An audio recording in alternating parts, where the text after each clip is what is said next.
promoción y entrenamiento del laboratorio SMART.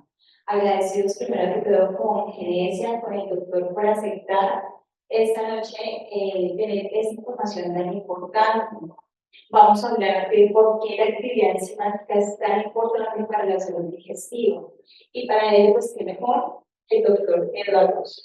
Como ustedes bien saben, los que lo conocen, el doctor es médico internista, tiene una especialización en el Instituto de Medicina Funcional, es médico funcional y también es docente pre y de posgrado. También trabaja como investigador junior en la Facultad de Medicina de Boyacá. Sé que muchos de los aquí presentes saben la calidad de la docencia del doctor y por eso hoy les ha llamado la atención estar acá. Esperamos que la información que vayamos a presentar sea de su total agrado. Al final de la conferencia vamos a tener pues una sorpresa. Una sorpresa, por eso los invitamos a que se queden hasta el final, que nos acompañen y por supuesto que si tienen preguntas, las formulen para que entonces el doctor, a partir de su experiencia y su conocimiento, nos pueda orientar. Buenas noches a todos. Doctor, todos soy el final. Bueno, buenas noches para todos. Gracias por la presentación, gracias Jamie por confiar en mí y intentar seguir nuestro legado en la parte educativa y ayudar a nuestros colegas enfocados diferentes. Estoy aquí con el fin de intentar buscar y resolver preguntas que tenemos en cuanto nos enfrentamos a la salud digestiva. En Estados Unidos, 1 de 4 adultos presentan síntomas digestivos y la mayoría de ellos están asociados a neurobiología. Y esta entidad genera incapacidades médicas, bajo rendimiento laboral y un gasto muy grande a nivel del sistema económico de la salud para poder ayudar a este tipo de pacientes. Estos son mis conflictos de interés. Entonces hay algunos objetivos que queremos dejar claros en esta charla. Los primeros es identificar cuáles son los criterios importantes tanto en la digestión como en la absorción, identificar algunos aspectos que inhiben la salud y el funcionamiento del óptimo del sistema digestivo, aplicar ciertas herramientas y ciertas preguntas que yo le puedo hacer a mi paciente que me ayuden a resolver o pensar en dónde están sus posibles disfunciones, prescribir en caso de ser digestiva y diseñar muchos planes de manejo para dichos pacientes. Ya que aquí hay muchos colegas que son multidisciplinarios y cuando a veces uno se enfrenta a un paciente que no tiene conocimiento, no tiene claridad dónde o cómo le puedo ingresar al paciente, hay que pensar en el colon. Si tengo problemas en la piel, siempre pienso en el colon. Si tengo problemas en el ánimo, pienso en el colon. Si tengo baja energía, también debo pensar en el colon. Entonces, quiero dejar esta frase: sea el alimento tu medicina y la medicina tu alimento. Desde ahí tenemos que empezar a buscar la sanación primero nosotros mismos como médicos y como nuestro nicho de familia, y luego de esto empezar a curar a las demás personas. Yo debo estar sano para poder prescribir a mi paciente.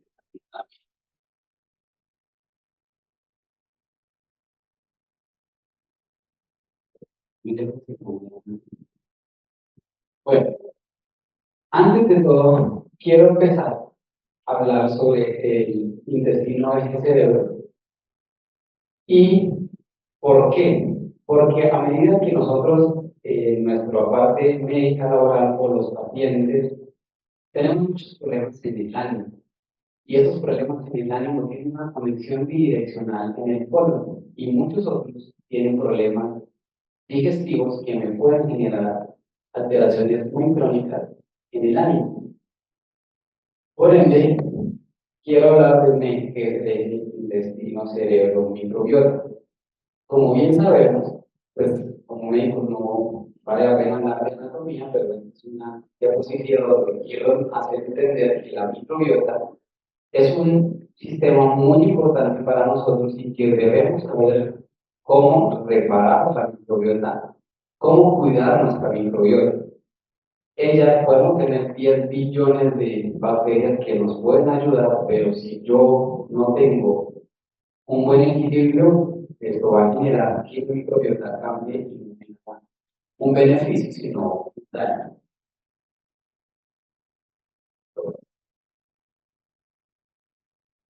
Entonces, como vemos en esta diapositiva, todos estos factores ambientales, emocionales y de estilos de vida pueden hacer que yo modifique o no, altere o no mi microbiota. Y esto tiene un componente muy directo dentro del sistema nervioso central, el vago y la parte intestinal. Y si yo tengo alteraciones en el eje hipotálamo hipófisis suprarrenal, se van a producir radicales de oxígeno diferentes, o sea, oxidación.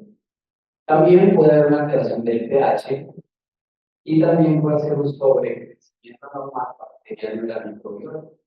Esto me puede generar un cambio direccional en las funciones de la microbiota y del intestino hacia el cerebro. Y entonces tenemos estas múltiples vías que me pueden llevar a alterar o a comunicar mi cerebro con el intestino.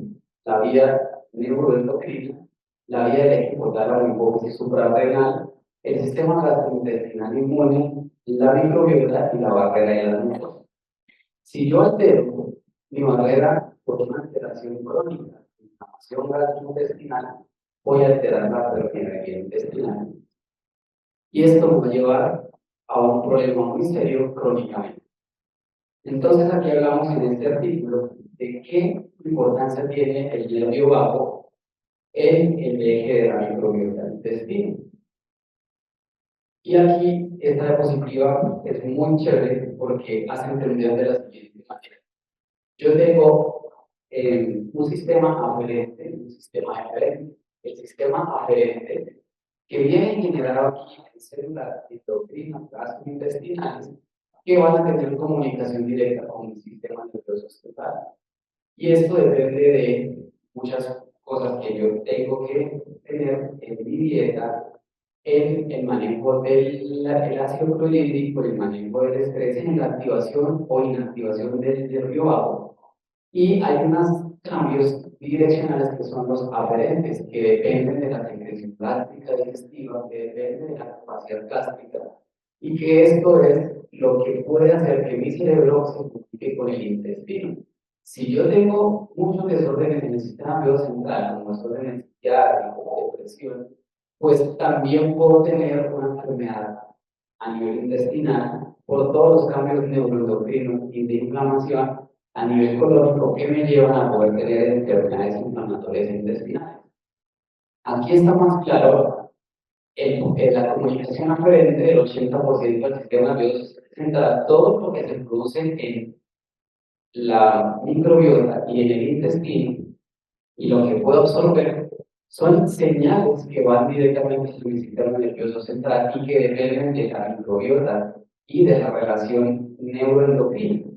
Esto genera pues, que yo tenga una comunicación directa, pero depende mucho de mi microbiota y de todas las señales buenas o malas que yo voy a tener en mi sistema nervioso central. Y también las vías eferentes que dependen de si tengo una alteración en la permeabilidad intestinal, me va a generar inflamación local y alteración de la permeabilidad intestinal, que esto me va a hacer un desorden directo tanto en mi intestino como en mi cerebro. Y el vago puede llegar inclusive hasta las velocidades más externas a nivel del colon. ¿Qué significa? Yo debo tener una integridad completa en mi anatomía gastrointestinal. Entonces, ¿qué funciones tiene el sistema digestivo? Parece a veces habitual que diría yo, como médico, todos las sabemos, las recordamos y las hemos tenido que estudiar. Pero pues yo no solo soy lo que como, sino cómo lo asimilo. Y pues la asimilación en el sistema es un sistema digestivo, es una de las principales funciones que depende de una buena alimentación. Yo cómo digiero, cómo lo absorbo y cómo lo elimino. Y de estas puntos que están en negrilla también van a resultar de cosas secundarias que son muy importantes. Mi respuesta inmunológica, mi alteración metabólica, resistencia periférica a la insulina, alteraciones de la función tiroidea y alteraciones en el ánimo, depresión, que generan, son secundarias a esta falla en la parte de las funciones del sistema digestivo. Entonces, para recordar, nosotros escogemos el alimento que queremos comer en nuestra parte hepática y a nosotros se nos olvida esta parte inicial, masticar. Usualmente, inclusive a los hijos o a los niños, les pones el celular hepático, pero ellos están perdiendo esa fase hepática de la masticación. Nosotros a veces por estar comiendo no comemos conscientemente, sino si yo voy en el carro, lo que pueda comer en el carro, llego al siguiente trabajo y se me olvida comer. Estas partes son muy importantes y que de ahí depende mucho cómo yo voy a absorber mis nutrientes. Y esto también viene secundario, cómo lo absorbo y cómo yo lo elimino. Entonces, ¿qué criterios de buena salud? ¿Cómo podemos decir que yo sí tengo o no tengo un problema digestivo? Pues depende de estos síntomas. Yo quiero preguntarles, ¿cuáles de ustedes no han presentado o no tienen algún síntoma digestivo? Levanten la mano sin un problema. Ok, no tienen. O bueno, la pregunta es, ¿alguien tiene un síntoma digestivo cotidiano que yo lo he vuelto habitual en mi vida y que en la maleta cargo omeprazol o muchos otros medicamentos para mejorar mi síntoma? Levanten la mano. Dos. Entonces yo tengo que empezar a preguntarme, yo tengo una buena salud digestiva y depende mucho de si yo tengo déficit de micronutrientes, pues es posible que yo tenga una alteración en la digestión y en la absorción. Hago cosas para que mi microbiota sea saludable, como hago ejercicio, medito, como sano, evito los ultraprocesados, sí o no, bebo, fumo. ¿Cómo está mi sistema defensivo? No sé si les pasa que ustedes mismos se extrañan decir, pero otra gripa, en menos de un mes, ya una segunda gripa. Pregúntese si su salud del colon está correcta, porque el sistema inmunológico puede estar alterado. Y aún más, muchos nos hemos enfrentado a pacientes con enfermedades autoinmunes o enfermedades indiferenciadas del tejido conectivo. Ahí puede ser una causa clara la alteración gastrointestinal. El IFM, cuando uno empieza a estudiar medicina funcional, ellos quieren que uno cambie su manera de pensar y piense que los roles de las funciones intestinales son los siguientes. Se llama teaching, digestión y absorción. Si tengo una enfermedad intestinal, ¿cómo tengo mi microbiota? Y que me pregunte si sufro o no, o tengo o no disbiosis. Tengo inflamación de bajo grado. Y si esto me altera mis emociones en el sistema nervioso central, bien sea simpático, bien sea parasimpático. Entonces, nuestro sistema general entre el eje hipotálamo, hipófisis suprarrenal depende mucho del sistema nervioso autónomo simpático y parasimpático, que usualmente nosotros lo tenemos en desbalance. Siempre estamos en plan de huida, en plan de no dormir, en plan de estar siempre trabajando con nuestro sistema nervioso prendido 24 horas. El simpático y se nos ha olvidado ser felices, se nos ha olvidado descansar, se nos ha olvidado comer bien. Y esto, pues, es un resumen de la diapositiva anterior. Entonces, ¿quién no ha tenido estos síntomas o quién no ha tenido que preguntar estos síntomas del paciente? Pues yo creo que todos. Y muchas veces a ustedes le preguntan, doctor, tengo halitosis. Me van en la boca, he comprado 40 enjuagues bucales, ya me he hecho endoscopia, colonoscopia, fui al odontólogo y sigo igual. ¿Qué harían ustedes como médicos? ¿O qué han hecho? Como al odontólogo, ya hizo endoscopia.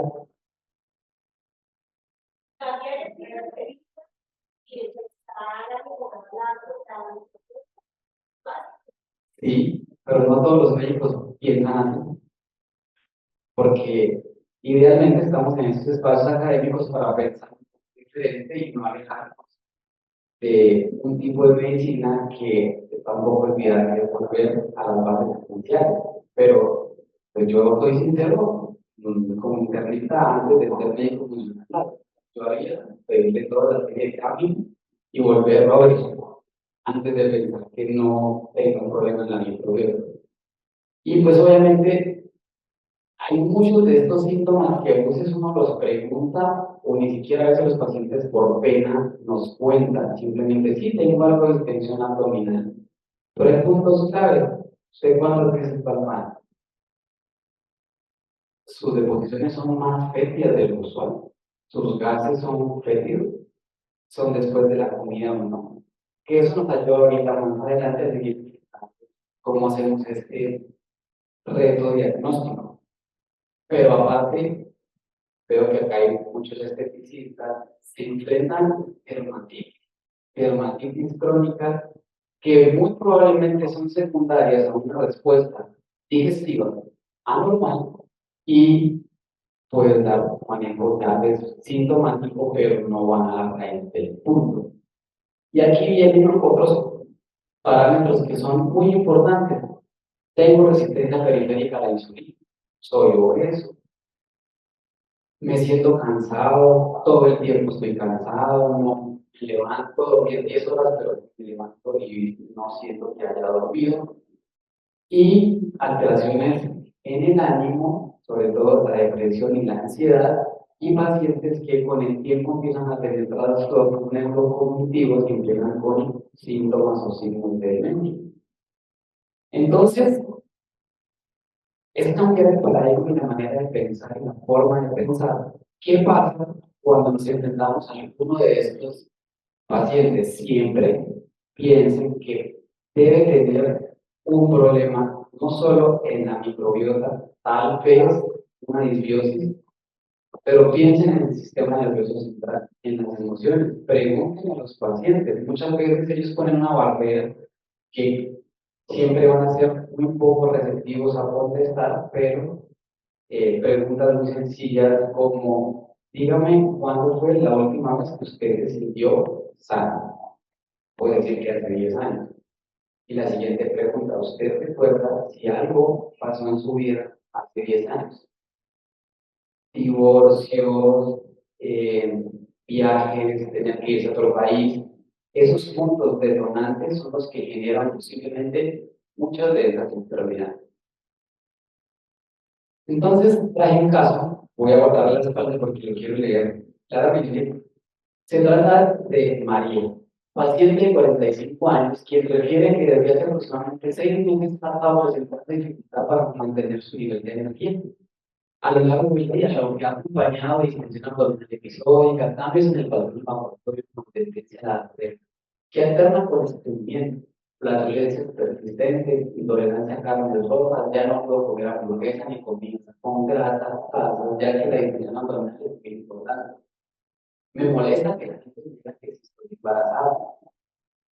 Me cuesta conciliar el sueño. Es intermitente. Me siento irritable. Tengo pérdida de libido, motivo por el cual acudir a la consulta médica. Creo que todos hemos tenido más o menos pacientes de este tipo.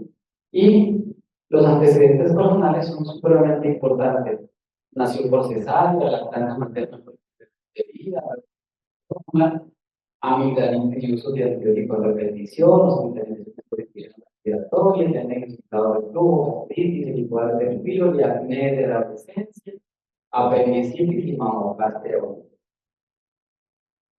¿Qué tiene María? ¿Qué plan de manejo le daríamos a María y qué examen le solicitaría?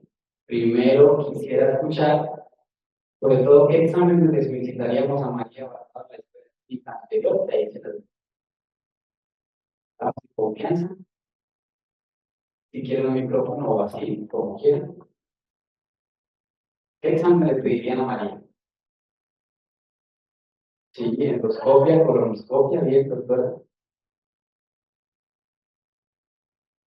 De desgacho, sí, perfecto, una función tiroidea. Sí, claro que sí. Sí,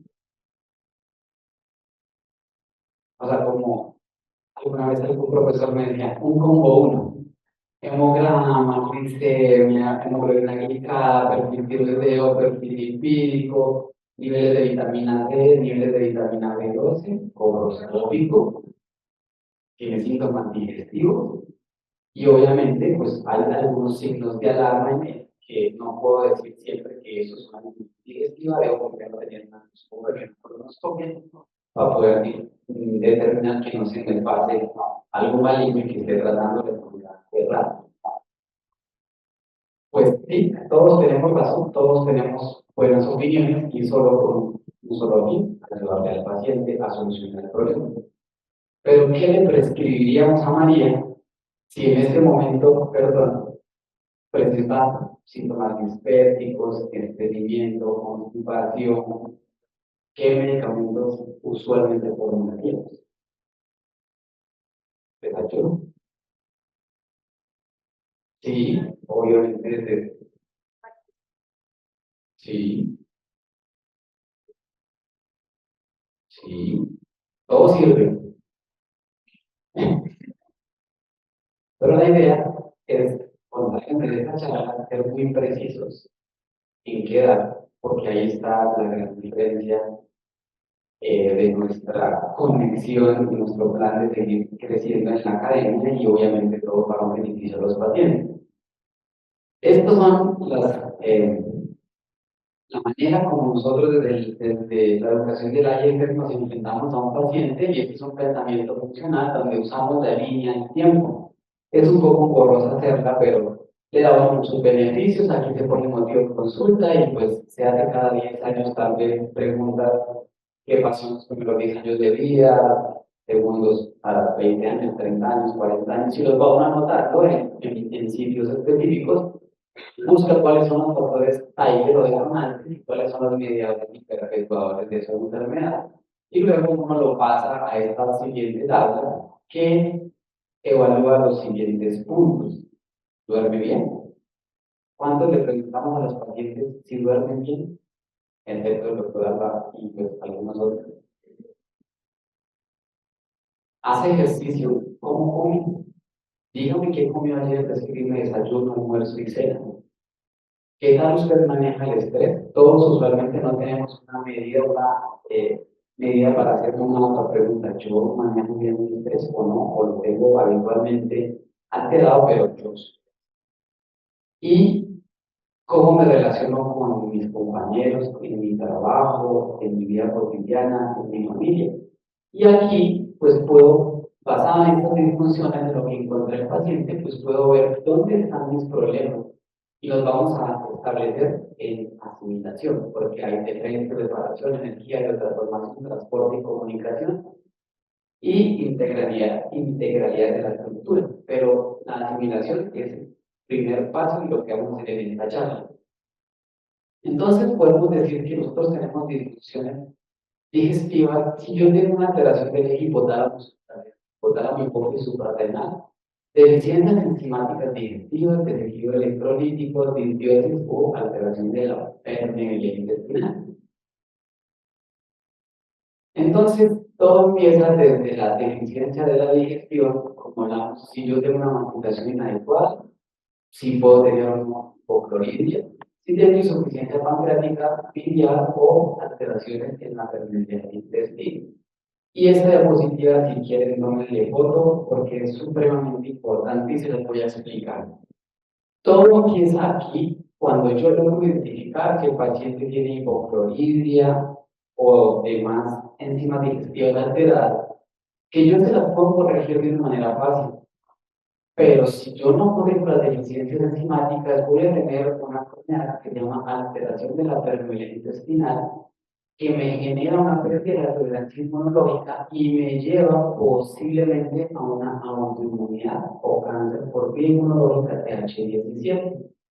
Tenemos que evitar que esos pacientes estén aquí, y obviamente usualmente los pacientes de medicina funcional o de medicina alternativa o de medicina integrativa llegan ya después como uno pudiese ser la última opción de dichos pacientes.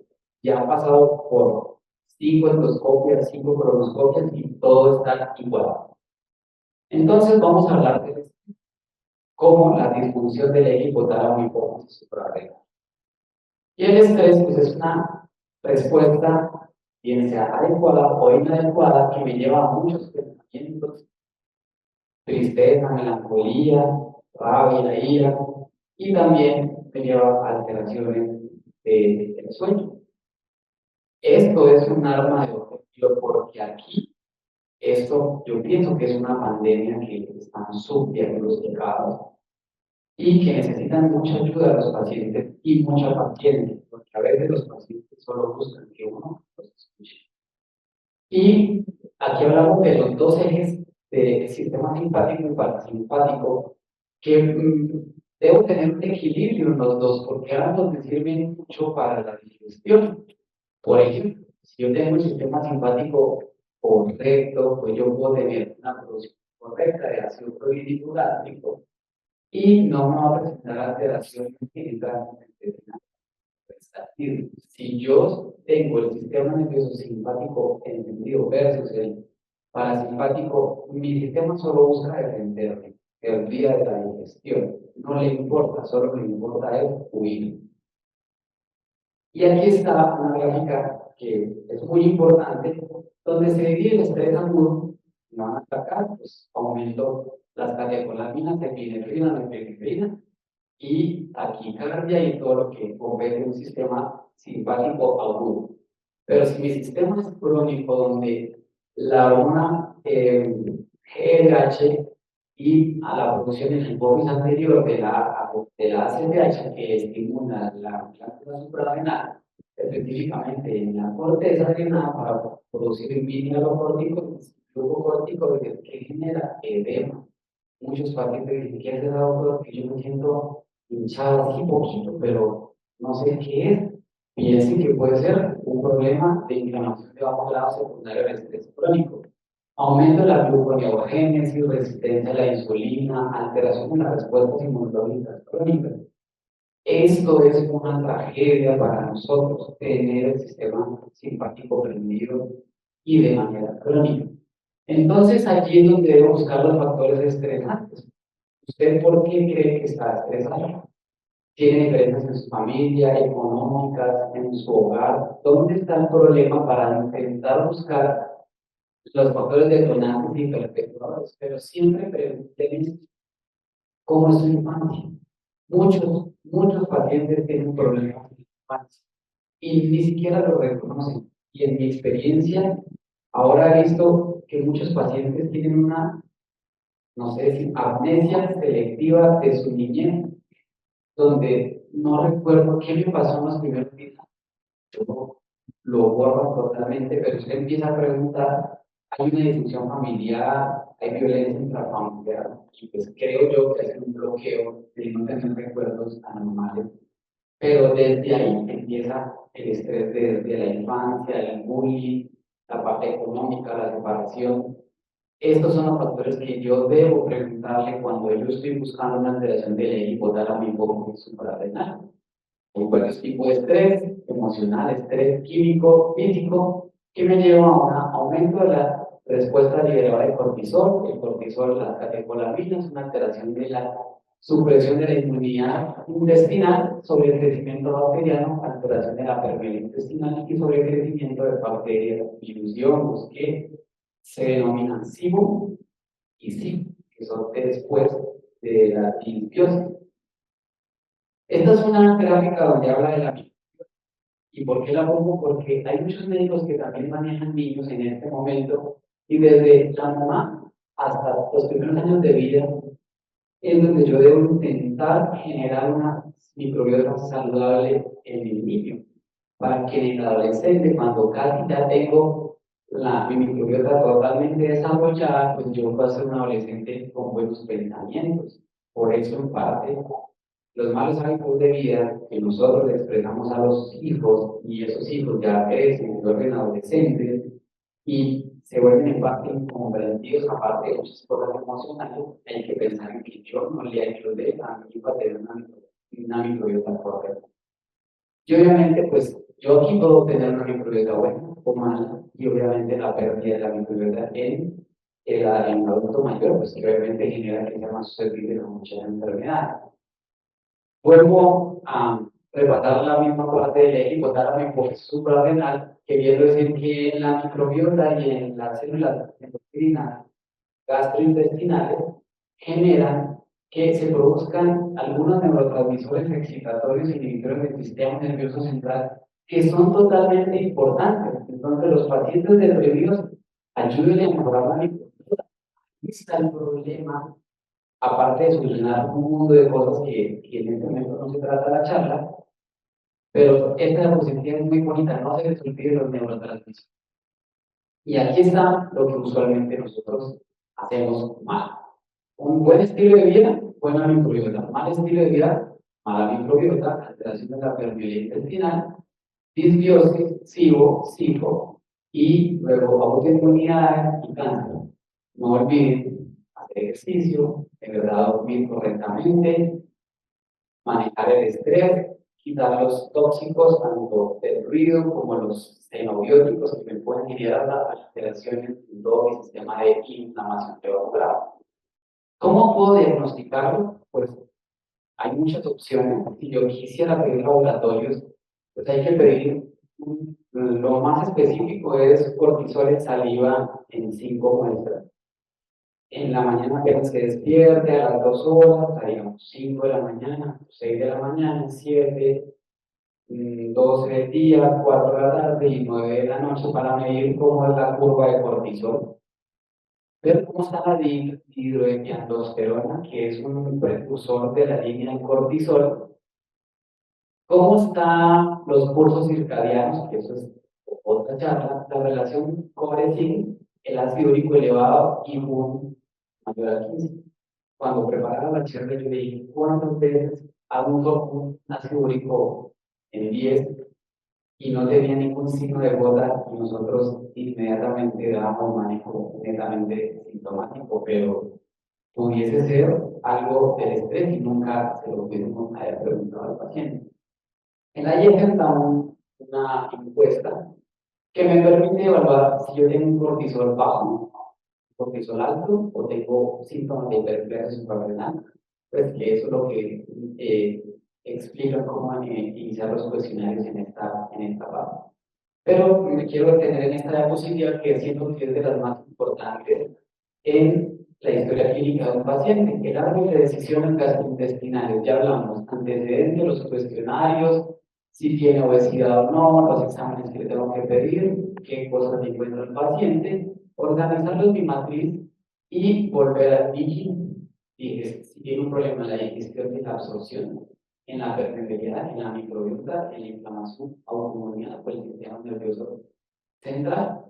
Y esto me permite ir a este punto de aquí abajo que retire, yo creo que tiene un sobrecrecimiento bacteriano, reemplace si siento que tiene la microbiota alterada, tengo la vitamina baja, o repare si creo que tiene alteraciones de la permeabilidad intestinal, reinocule con probióticos y reequilibrar.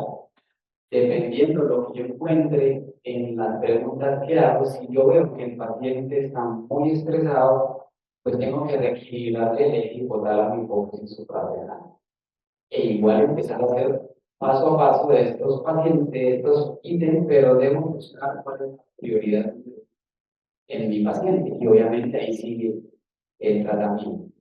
¿Qué pasa cuando yo tengo la carga alostática alterada? Simplemente todo el ambiente me genera a mí una carga inflamatoria tóxica que no la puedo dominar. Y esto, pues, debo yo como ser humano aumentar la capacidad de adaptación, disminuir los factores estresores para lograr buscar un equilibrio. Y muchas veces nosotros no pensamos en eso, que hacer, meditar, ejercicios de respiración, yoga, compartir, hacer ejercicio. Y muchas veces nosotros olvidamos como médicos que también merecemos ser felices y estar tranquilos. Entonces, invitaciones, busquen profesionales que les enseñen a hacer meditación, a hacer yoga, a hacer ejercicios de respiración, que eso genera mucho bienestar y mucha calidad de vida. Entonces, para tratar de equilibrar el eje hipotálamo hipófisis suprarrenal de la medicina funcional, pues uno puede usar adaptógenos que son medicamentos naturales que me permiten aumentar la capacidad de adaptación mía, que tienen ayuda a normalizar mi función, como ya hemos visto, y que también en parte es un regulador metabólico de la hiperglicemia, resistencia periférica a la insulina. Logran estimulación específicamente en el neuropéptido Y, que es una sustancia, un neurotransmisor en el sistema nervioso central, en el núcleo adecuado. Y esto genera que no necesite que se estimule el neuropéptido Y hasta que no forme el eje hipotálamo hipófisis suprarrenal corticoide, cortisol y el cortisol en el cerebro, sino evita ese paso. Obviamente empieza a mejorar su equilibrio hemodinámico y de neurotransmisores que hace que yo tenga un bienestar. También mejora la energía mitocondrial porque no se está gastando tanta energía en el metabolismo y en ese pensamiento acelerado que hace que yo no absorbo bien mis nutrientes, no tengo buena energía, pero mi cerebro se los está dando constantemente. Hay muchos, chisandra, raíces de ashwagandha, hay que ver, ahí están las prescripciones y pues está a juicio médico inicial que, perdón, listo. Después de tener alteración del equilibrio hipotálamo hipófisis suprarrenal, yo me hidrato bien, yo tomo agua o electrolitos correctamente. ¿Cuántas personas de hombres consumen aproximadamente 3.5 litros al día? Y la mujer 2.5 litros al día de manera. ¿Solo agua? Pues sí, electrolitos, bien. Y obviamente nosotros tenemos en nuestra cotidianidad, bueno, una fórmula que le quiero explicar para que lleguen. Es una fórmula, no es tan precisa, hay que hacerle unos ajustes, pero es la edad que yo tengo más 40. Eso lo multiplico por 24 y me quiere decir cuántos litros de agua debo tomar en 24 horas. Multipliquen. La edad suya más 40 por 24. ¿Qué tenía cuánto de 15 más 40?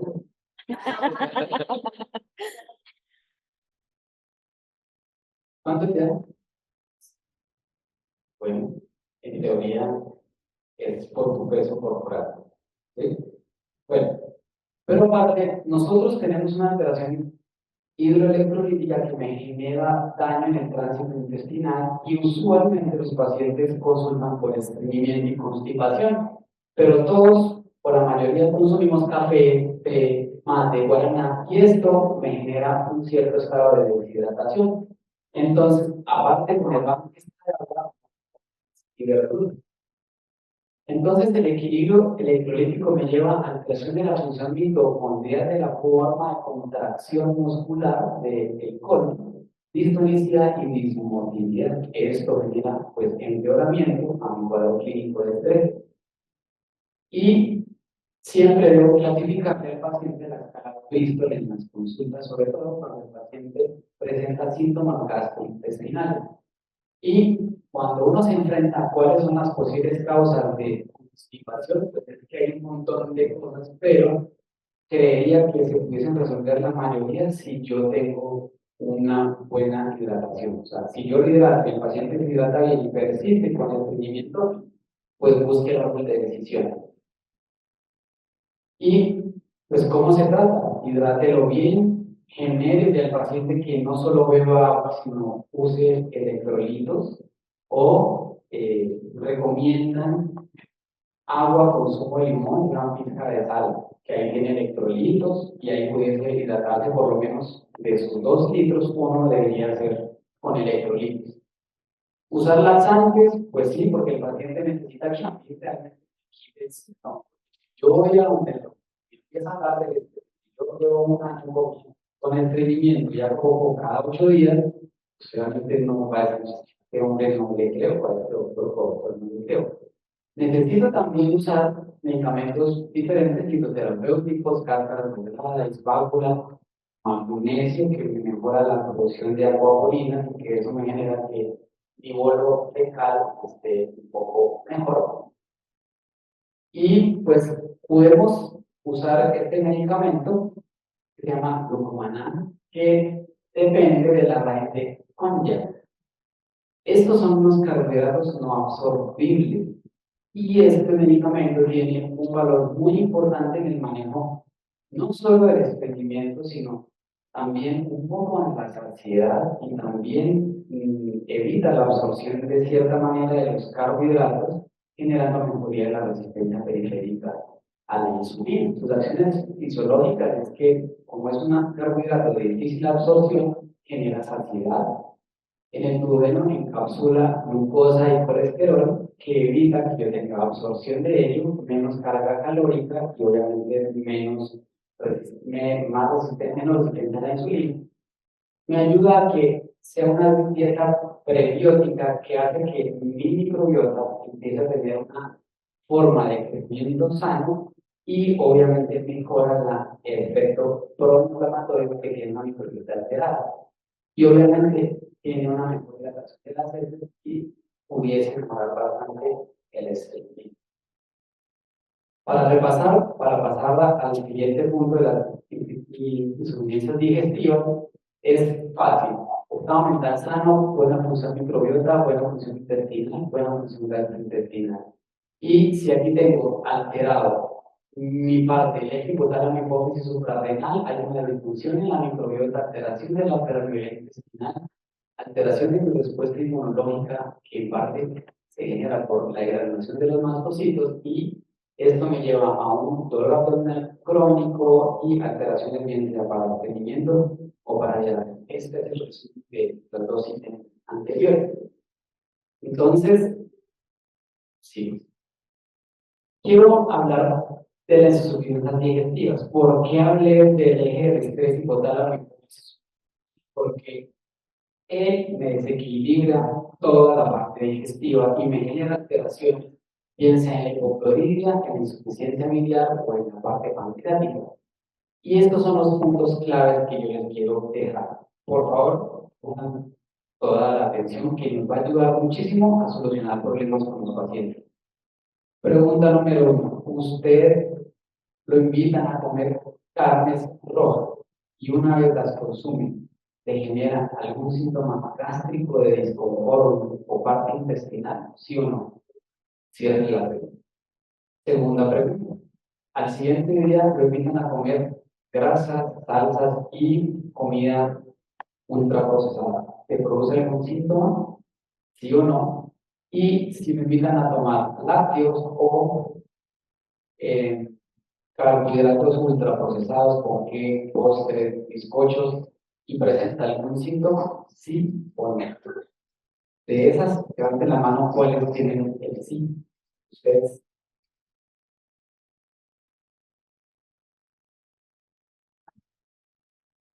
Entonces, si yo no tolero las carnes rojas, yo tengo problema en la producción de ácido.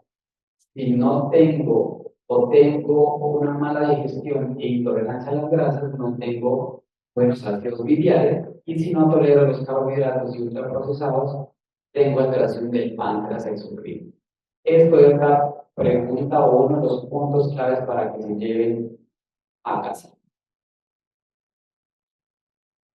¿Carnes rojas o proteína? Pero específicamente son las carnes rojas.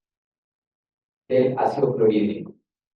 Grasa, vesícula biliar, o sea, ácidos grasos biliares, y carbohidratos, azúcares refinados, pan. Lácteos, pan. ¿Sigo? Bueno. Entonces, ¿cuándo yo sospecho una insuficiencia digestiva? Epigastralgia, eructos frecuentes, distensión abdominal, reflujo, sensación de opresión torácica, tos, hiposentimiento, diarrea, diarrea, flatulencia.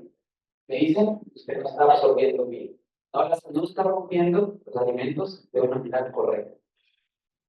Si tengo una mala absorción, puedo tener autoinmunidad, cefaleas frecuentes, obesidad, dislipidemia, pérdida de peso, deficiencias nutricionales, caída del cabello, uñas, fatiga, agotamiento mental, dermatopatías o mitocondriopatías.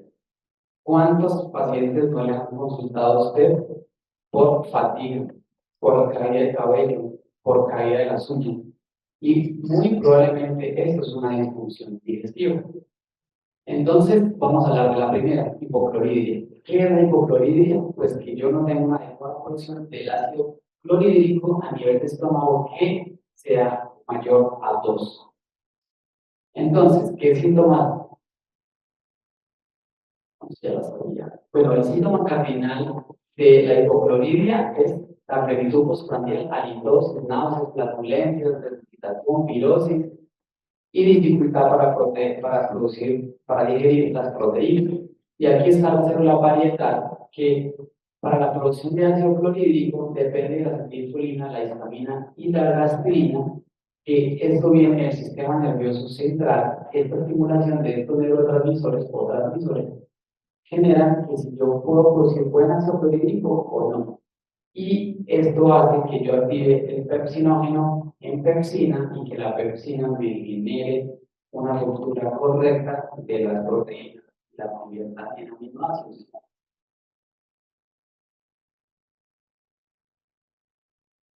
Entonces, ¿cómo funciona el estómago? Yo busco que mi pH sea en 1 o 2 y quitémonos de cierta manera esa creencia que mi epigastralgia es por aumento del ácido. Sí hay gastritis por aumento del ácido, pero son menos frecuentes que por hipocloridria. Si yo tengo un estómago disfuncional, mi pH está sobre 4 o 5, o si mi pH está más alcalino, pues me genera síntomas muy complejos. Y esta es la explicación. Este es un estómago sano, donde aquí llega mi alimentación, yo le genero los cortes por el ácido clorhídrico y lo convierto en mi quimo, lo llevo a un estado ácido hacia el intestino delgado.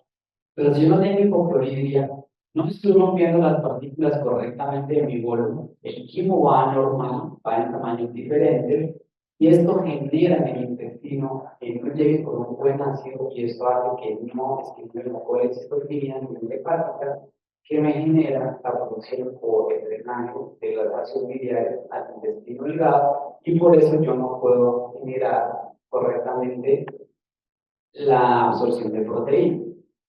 Pero para pensar en eso, yo debo tener 3 fases, que son las fases de la digestión, una fase cefálica que depende de lo que está pasando aquí a varias personas que tienen su plato en este momento, y que también depende del gusto de la masticación de la deglución. Luego tenemos una fase gástrica que depende de la cantidad de ácido gástrico que yo tenga y depende de la estimulación del nervio vago. Y la tercera fase, que es la fase intestinal, que depende que el quimo llegue a un buen pH ácido a nivel del intestino delgado, que me permita una estimulación de la colecistoquina. Si esto no es así, yo no voy a tener una digestión correcta. Por eso es muy importante tener el pH gástrico correctamente. ¿Y la hipocloridria qué hace? Estimular el esfínter esofágico inferior y el píloro. O sea, si yo tengo un buen ácido gástrico, no tengo reflujo, porque eso me genera una contracción completa del esfínter. Aparte, si yo tengo un buen ácido, me genera un protector, esteriliza mi alimento, desnaturaliza las proteínas, convierte el pepsinógeno en pepsina y me prepara esos nutrientes para una buena absorción. ¿Y cuáles son las causas? Antiácidos, infecciones crónicas por el coacerpillo, deficiencias de zinc, hierro, hipotiroidismo, gastritis y trastornos neurodegenerativos. ¿Y cuáles son las consecuencias? Pues reflujo, irritación, gastritis, deficiencia del factor intrínseco que me hace que no absorba la vitamina D, dispersia, difusión abdominal, mala absorción y disbiosis. No, entonces, si yo tengo, ¿por qué puedo tener infecciones estomacales? Pues que esto me genera el pH gástrico bajo, candidiasis, y yo creo que muchos de nosotros nos hemos sorprendido que algún familiar le ha dicho una endoscopia y tiene candidiasis esofágica, VIH, cáncer, y empiezan a pensar muchas alteraciones que lo hacen a uno decir, pero ¿por qué tiene candidiasis si es una persona sana? Hipocloridria. Y esto genera que yo pueda tener alteraciones en la hemoglobina o los déficits de micronutrientes. Ahora, si tengo una mala producción de moco, pues irritación, gastritis, baja producción de gastrina, esto me lleva a clorines, mucosidad, estreñimiento y diarrea. Y si tengo falta de pepsina, pues toda la mala absorción de las proteínas. Y se genera, pues, muchos de los síntomas de los cuales ya hemos hablado. Si tengo mala absorción, pues tengo déficit de todos estos micronutrientes, que usualmente nosotros ni siquiera nos los medimos. ¿Quiénes se han hecho en este año niveles de vitamina D y B12 y homocisteína? Una sola persona. Bien, todos nos tenemos que tomar ese déficit o esos exámenes que me dejen ver, yo tengo una buena absorción, porque muchas veces yo digo, yo como bien, pero tengo distensión, pero eso siempre me pasa. No me suele ver porque yo lo llamo el conocido guarapo, todos usamos la bata y todos somos supremamente más de la cuenta y nunca nos absorbemos.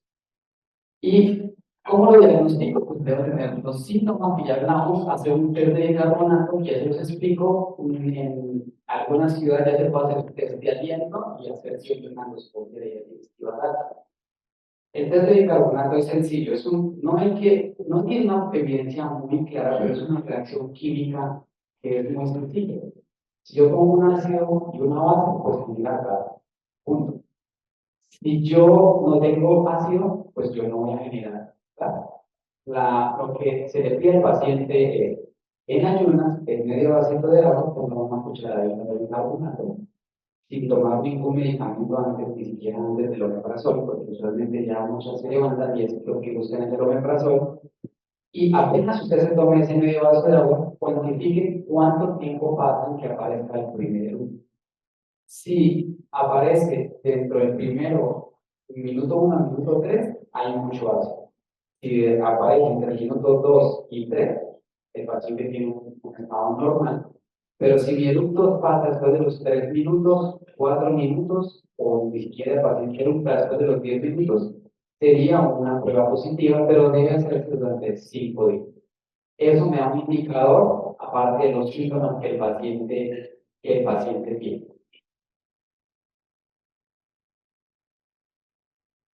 Cuando también puedo sospechar hipocloridria, hipoproteinemia, sin bajo hierro, bajo vitamina B12 baja, fibras musculares en el colonoscópico. A veces hablo personalmente.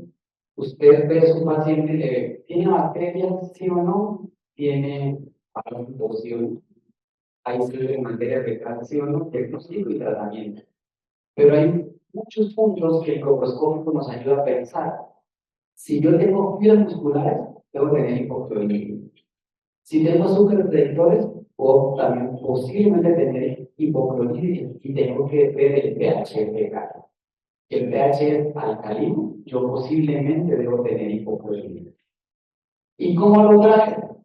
Usualmente yo uso clorhidrato de betaína, que me genera una producción correcta del ácido clorhídrico. También lo puedo suplementar con zinc, vitamina D, estimulaciones del vago, evitar sustancias alcalinas. Y muchos pacientes dicen, es que a mí me empieza la pirosis y yo me tomo una bretaña y eso me hace un trato rapidísimo, me quita los síntomas, pues ahí me está dañando la salud. Y tomar líquidos lejos del alcoholismo y evitar alimentos inflamatorios. ¿Cómo se estimula el vago? Al vago hay que entrenarlo también, no solo hay que entrenar nuestros músculos. Una opción es cantar si van en el viaje en su carro, a todo volumen, la canción que esté de moda, lo que más les gusta, grito y cantar fuerte. Los segundos son los choques térmicos, en la ducha agua caliente, cerrada, en la agua fría, cerrada agua caliente, eso genera también choques térmicos que estimulan el vago. O lo otro es generar, me parece más incómodo, generar náuseas con el cepillo de dientes en el momento de estar estudiando la boca, pero para todos los gustos hay. Lo otro es hacer mal juicio y lo otro es la lista. El tratamiento podemos usar también vinagre, ciruelas de umeboshi, manejo de estrés, acupuntura. Hay pacientes que les va también muy bien con esto, pero nos vamos a centrar en la que más tiene evidencia científica sobre cómo recobrar el ácido clorhídrico y pues presentamos en Cimepro.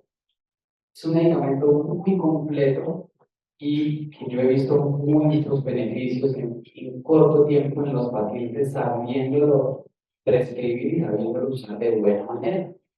Y pues tiene muchos elementos que nos ayudan a mejorar el sistema digestivo y el déficit enzimático que tiene pancreatina, tiene papaína, de pimienta, pero ya cada uno tiene un valor específico para poder ayudar, pero en este momento me baso en el clorhidrato de betaína y se debe a formular 2 tabletas al día, una después del desayuno, ojalá que tenga proteína, y una tableta después del almuerzo. Idealmente puede uno hacerlo por 2 o 3 meses y cuando uno ya sabe que yo debo empezar a ir desmontando el medicamento, es cuando el paciente le dice, oiga, pero yo otra vez volví a sentir lo mismo que me pasaba antes de que uno empezara a tomar esta medicación, llevo 2 meses y ahora empiezo a sentir los mismos síntomas. Yo le debo ir empezando a desmontar las dosis de estos medicamentos para así poder que el paciente ya haya restablecido totalmente su salud gastrointestinal. Entonces la dosificación, 2 cápsulas al día, como lo acabo de explicar, puedo dejar un tiempo mientras voy desmontando la dosis, una cápsula al día, y contraindicaciones, pues no tiene ninguna reacción medicamentosa conocida, pero la prescripción clara es que no se lo debo formular a pacientes con sangrado digestivo, agudo, úlceras agudas gástricas o esofágicas, o que recientemente hayan tenido un cuadro agudo de sangrado digestivo. Aquí están las contraindicaciones como ya se las acabo de explicar y quiero que miren un poco esta pregunta y la contestemos. El manejo de hipocloridria gástrica, en el manejo de la hipocloridria gástrica, la acidificación con clorhidrato de betaína es un método seguro para restaurar el pH gástrico. Existen contraindicaciones para el uso. La acidificación es un proceso dinámico que amerita supervisión médica. Todas las anteriores. No puedo dejar solo a un paciente con prescripción de clorhidrato de betaína y olvidarme del paciente. Yo debo tener un contacto frecuente con él, porque son pacientes muy susceptibles a querer sentir, aunque suene feo, dolor o síntomas. Usted se los va quitando y el paciente está muy, doctor, hoy me pasó eso, tuve un leve dolor, 100 kilos, empezando a justificar y cuadrar la dosis de la manera correcta. Ahora vamos a la insuficiencia biliar. Y la insuficiencia biliar depende mucho de la hipocloridria y usualmente es una consecuencia. El hígado secreta 700 litros diarios de bilis y la bilis está compuesta por muchas sustancias como leptina, colesterol y bilirrubina. Y sus funciones es emulsificar, expresión del colesterol, excretar xenobióticos, metales pesados, tóxicos que usualmente en nuestra cotidianidad podemos estar enfrentados y excreción de hormonas. Y aquí está claramente el ejemplo. Llegan los lípidos, las sales biliares empiezan a hacer micelas, a recubrirlos para que este recubrimiento me permita la absorción. Como vemos aquí, hay una emulsión de las micelas, las micelas ingresan al aparato de Golgi, el aparato de Golgi de kilómetros y ahí van a la linfa. Esta es la manera como yo absorbo mis ácidos grasos. Entonces, si yo no tengo unas buenas sales biliares, pues voy a tener un problema serio en la absorción de grasas. Entonces, la función de las sales biliares, pues por medio de la colecistokina, contracción de la vesícula biliar, liberación de bilis, emulsificar, digerir, absorber, permitir absorción de vitaminas liposolubles que deben salir y pueden unirse a la microbiota y esto también me puede generar regulación de microbiota. Entonces, si yo tengo una vesícula biliar alterada y tengo una síntesis alterada de la bilis, pues empiezo a tener, muchas veces hemos enfrentado a pacientes que dicen paro biliar. Y pues uno dice, bueno, digamos igual, siga tomando la medicación, por ahora de cálculos, seguimos igual. Pero pues el siguiente paso es cálculos, obstrucción, y pues todo lo que de ahí en adelante se presenta. Pero si yo no tengo una buena formación de ácidos biliares, o de ácidos biliares me produce distensión y eructo, dolor al comer, malestar, esto hace que la síntesis alterada baje la producción de ácidos biliares y esto me lleva también a un imbalance. Y como se ve aquí, si yo tengo unos buenos ácidos biliares, pues no tengo una inflamación en la microbiota y una producción anormal de histamina y de todos los factores proinflamatorios. Si la bilis nuestra es un causante de disbiosis y alteraciones de la permeabilidad intestinal. Entonces, ¿cuál es el riesgo? Perdón por la foto, pero debo ser lo más gráfico posible. Es una mujer femenina de 40 años con sobrepeso que esté en estado de fértil, que aún está en edad fértil y que tenga antecedentes familiares. Pero esto viene detrás de muchas cosas, mala dieta, malos patrones de sueño, no hacer ejercicio y que resistencia periférica a la insulina, alteraciones del cortisol, alteraciones de picos de cortisol e insulina, resistencia periférica, y esto nos lleva a pues, un daño de un aumento del riesgo. Entonces, cuando lo sospecho, es amarillenta, dificultad para digerirlas, pregúntenle, ¿sus heces flotan? Si flotan, son grasas. Y ahí estaría haciendo prácticamente el diagnóstico. Muchas veces consultan a una familia, tengo unas camaciones tan raras en las manos y los pies, y uno primero piensa en decir, cosas.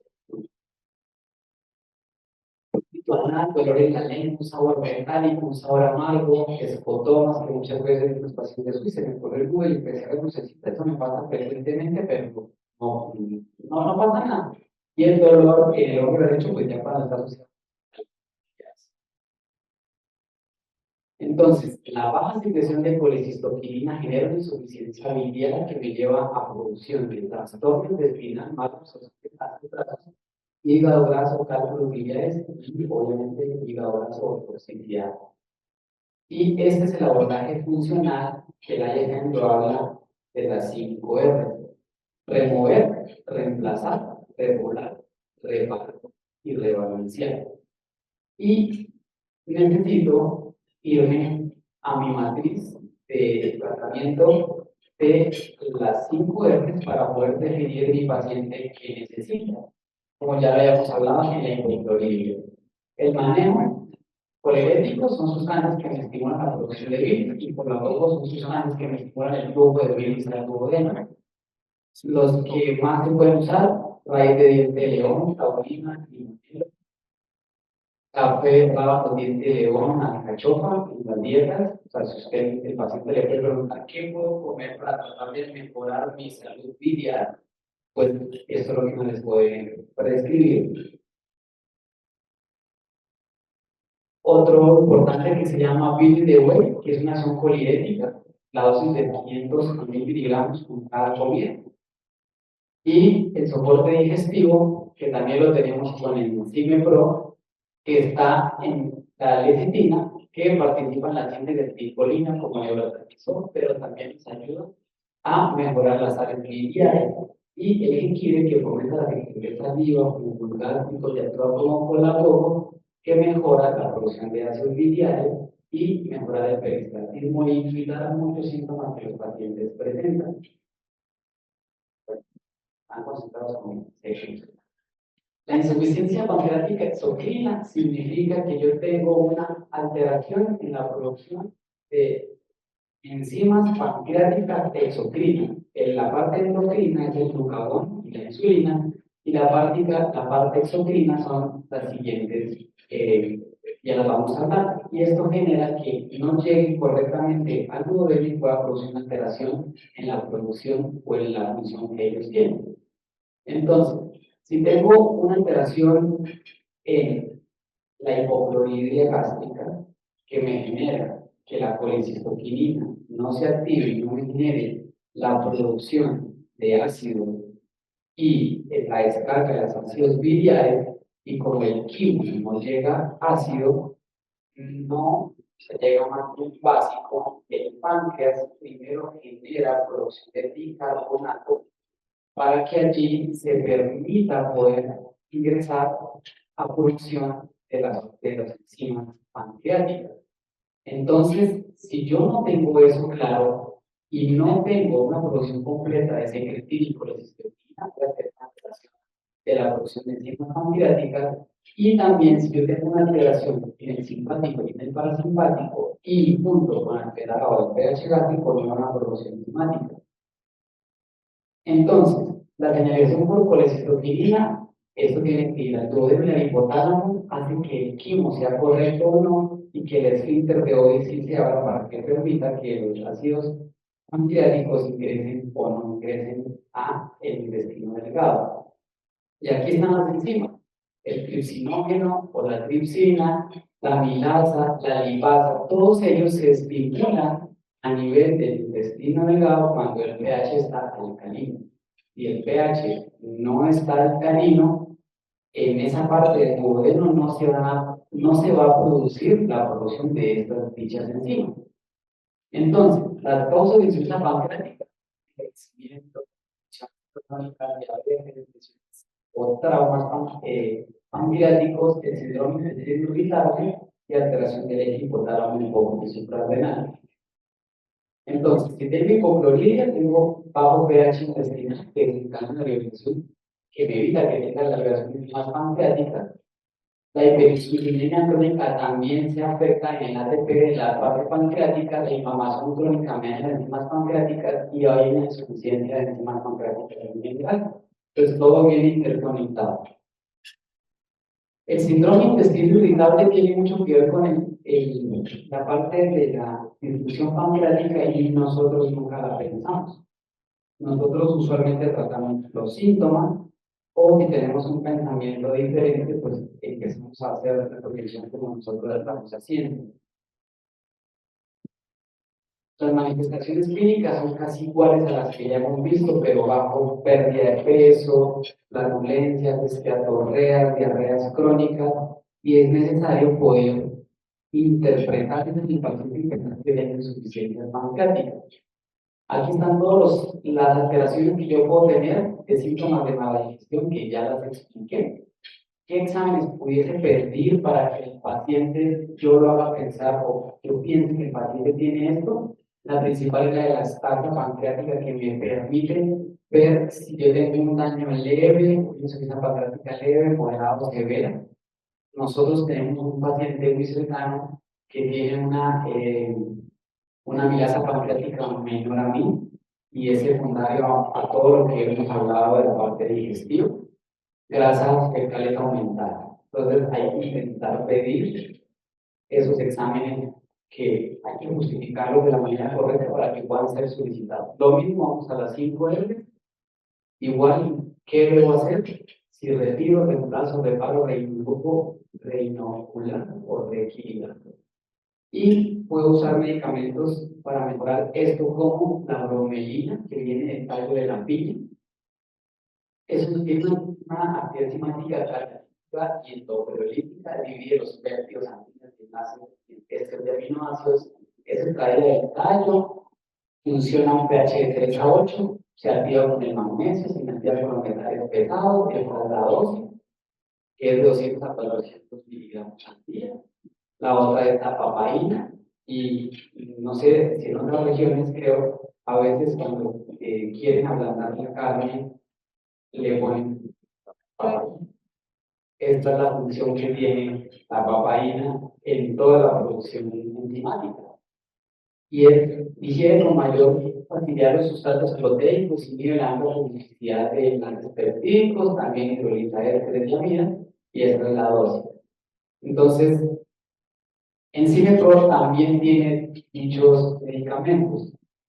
Entonces, de verdad es un gol para nosotros poder formular un medicamento que me funcione en 3 partes de las enzimas digestivas y con ello yo pudiese ayudarle al paciente y realmente cambiarle la vida.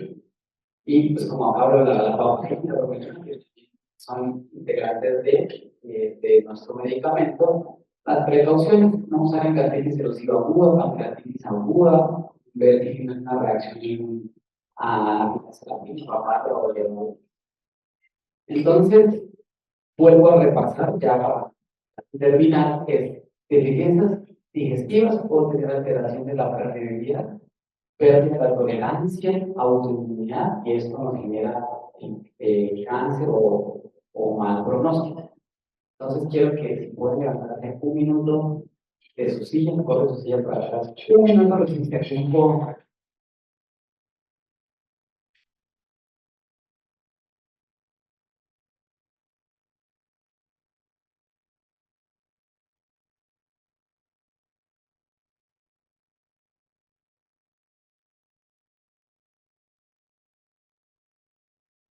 una pausa activa. Y lo voy a volver a hacer como lo hice en una charla de una universidad, y es al lado de su compañero de izquierdo o derecho, para llegar.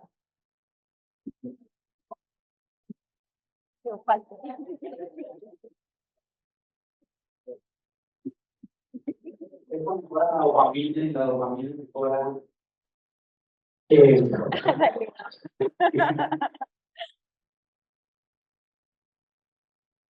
Bueno, pero gracias ahora. ¿Ya se pueden sentar? Gracias, doctor.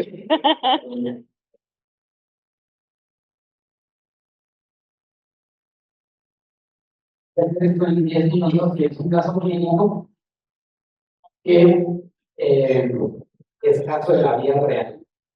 Y es un paciente de 52 años que acude con una enfermedad actual de aproximadamente un año, pues pero la muerte de su esposo comienza a presentar cambios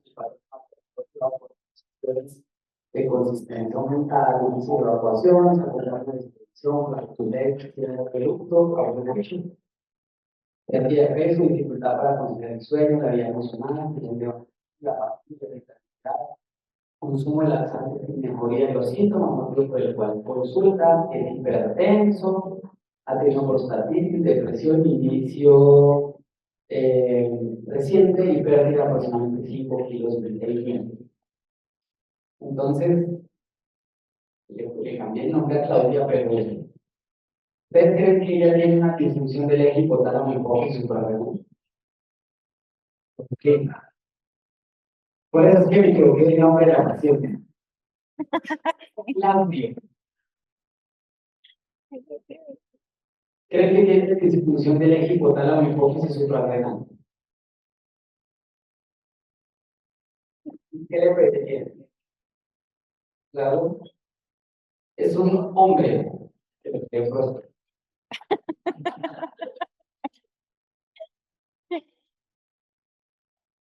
Sí, sueño. O sea, que veríamos que sí tiene una disfunción del eje hipotálamo hipófisis suprarrenal. Puede tener desequilibrio electrolítico, ¿sí? Por el estreñimiento crónico que tiene y por la alteración del eje hipotálamo hipófisis suprarrenal. ¿Tiene disfunción digestiva enzimática? Listo. Entonces, ¿qué medidas tomaríamos? ¿Sí?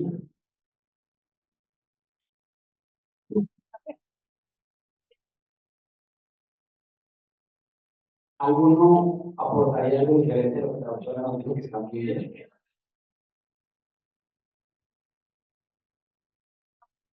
¿No escucharon? Pues, la pregunta es, pero la respuesta de la doctora es que le pone dieta, que le pone a hacer ejercicio, meditación, que le inician Cinepro, que le inicia vitamina D,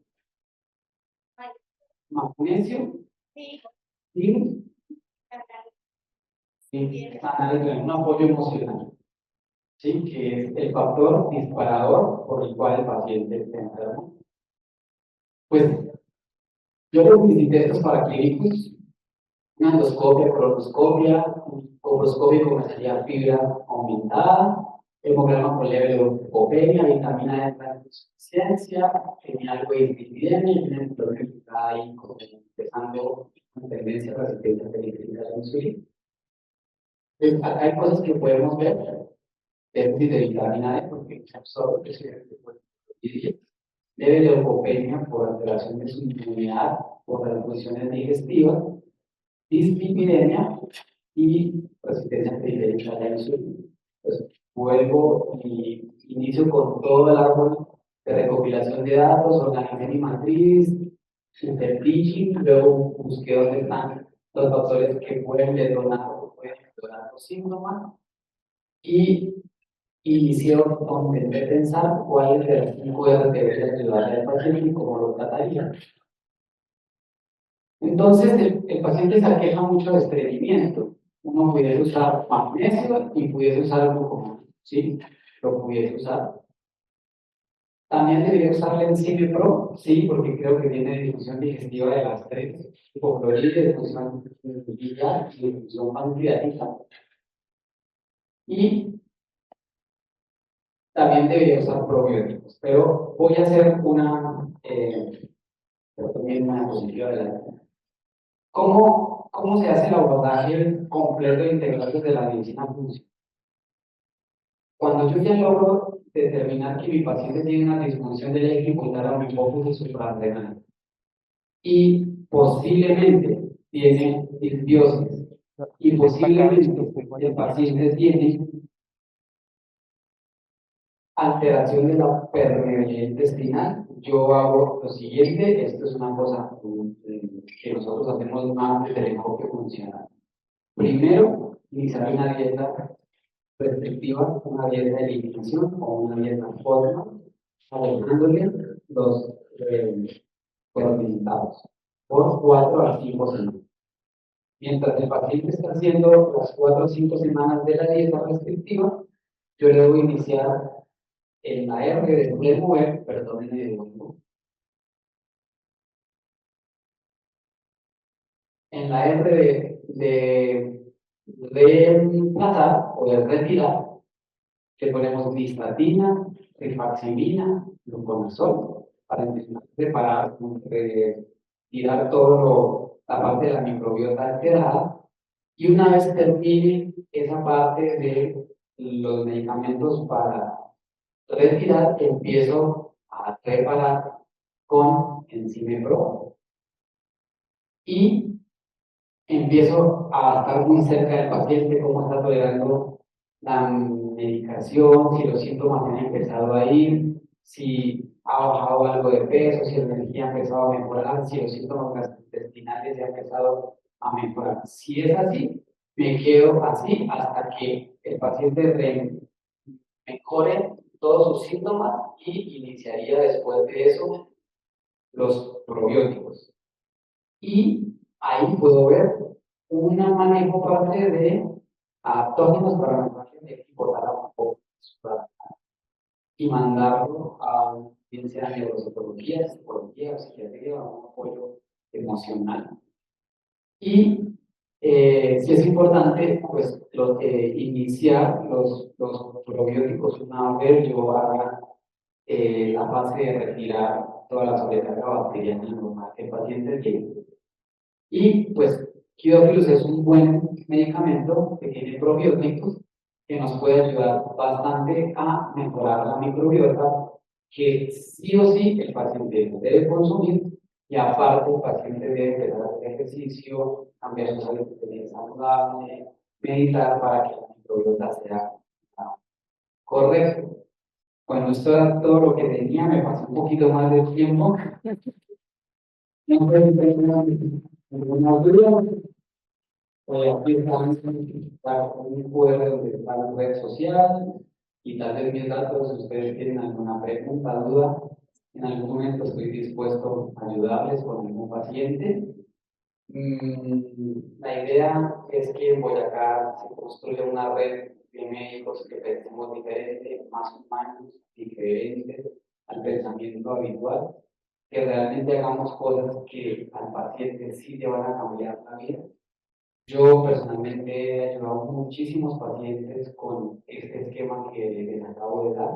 Con muy buen éxito, los pacientes restablecen su salud y pues esta es la idea. Muchas gracias por la enseñanza, muchas gracias a ustedes por haber acudido tan ampliamente, por la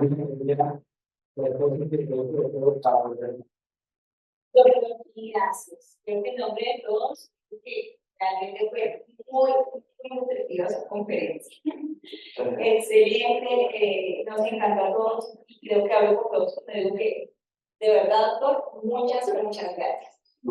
Aprovechamos para presentar, yo sé que muchas personas no conocen a la visitadora médica de Magda, entonces pues nos gustaría, a través de los datos que tenemos de ustedes, poder contactarlos y poder visitarlos y llevarles mucha más información. En el siguiente QR, ¿ya lo pasaste? Sí. Ok.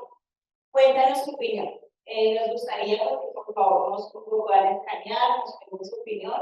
Una vez que son 4 preguntas muy básicas. Queremos contarles que tenemos un beneficio por asistir a esta charla. Los médicos que hacen compra directa a la agencia van a tener docena de 13 y van a tener un 5% adicional en sus compras, un 5% de descuento. Y los médicos que prescriben van a tener un 5% adicional en su protocolo. Es importante poder exponer a todos donde su opinión. Muchísimas gracias a todos por la asistencia. En nombre de Laboratorios Magna y Genesia. No sé si les ha quedado alguna duda, pregunta que la puedan hacer antes de que acabemos acá con la gente. Doctor,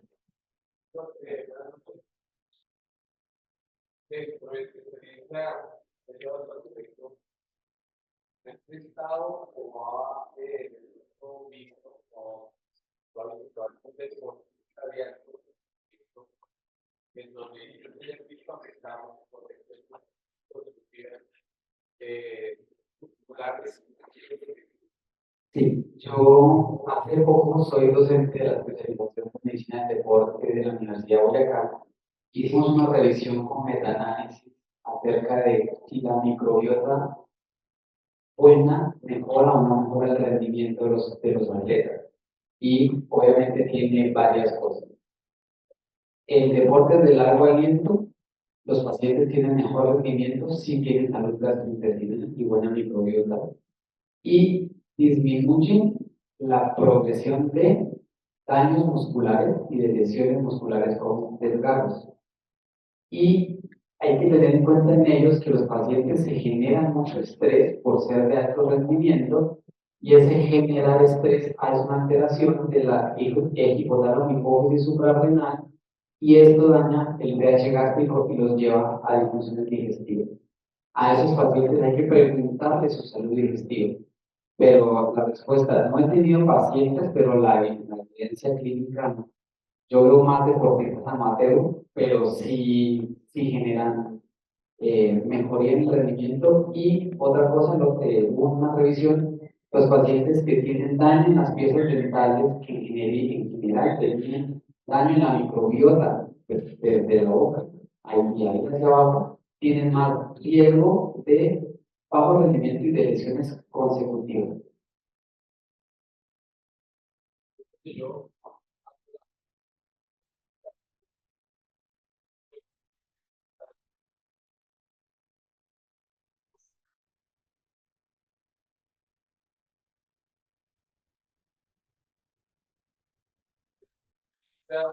rendimiento y una característica del fútbol.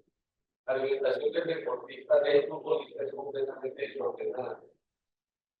Entonces, no sé hasta qué punto nosotros desde hacer una onda poder llegar a aquellas personas que lo dicen, en donde pierdan un poquitico y lo digo política de la obra, yo creo que nosotros debemos estar hoy día en donde de nuestra labor diaria, sino también en ello, porque es muy sencillo, y yo lo digo que hace mucho tiempo, en dos sentidos, ¿sí? Que efectivamente la mayoría de los deportistas por donde la ruta pacífica o la ruta de la ruta pacífica, son muy ganas, ¿por qué? Porque ellos, en su cultural, firman sin leer. Muchas veces no firman por la huella y quienes se ven beneficiados al final pues, de representar entre comillas, pero la alimentación de ellos es desordenada. Y en experiencia que tuve casi como 10 años de médico de cómo funcionan, ellos no escuchan, no tienen ni idea con la parte funcional, como nosotros, dependiente de la especialidad que tenemos, podemos llegar a incluir en esas personas, especialmente en aquellos que lo dirigen. Porque es algo Bueno, sí, tiene toda la razón. ¿Alguien más tiene una pregunta? Buenas noches. Primero, gracias por esa. Y segundo, estos productos que para Sí, no hay una restricción. Sí, solamente pues, que no tengan úlceras activas. Si un tragático, sangrado gástrico activo, tal vez un cáncer gástrico. Sí, o un cáncer hepático o un cáncer de páncreas o de colon. Pero en otro tipo oncológico, ¿no?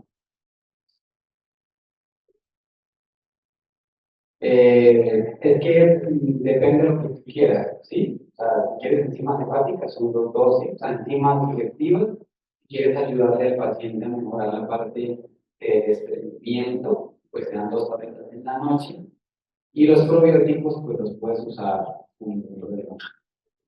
2 veces al día.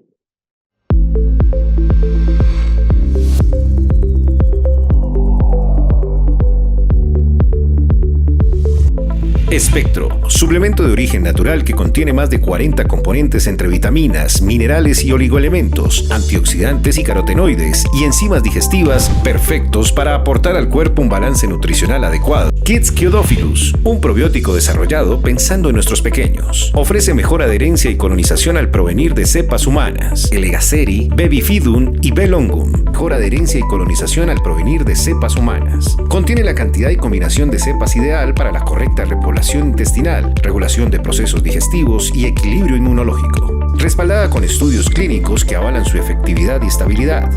Omega 3 de Solaray, una fuente segura y confiable de ácidos grasos omega 3. Kyolic, extracto de ajo añejado, es un producto único respaldado científicamente por más de 900 estudios clínicos que demuestran su efectividad.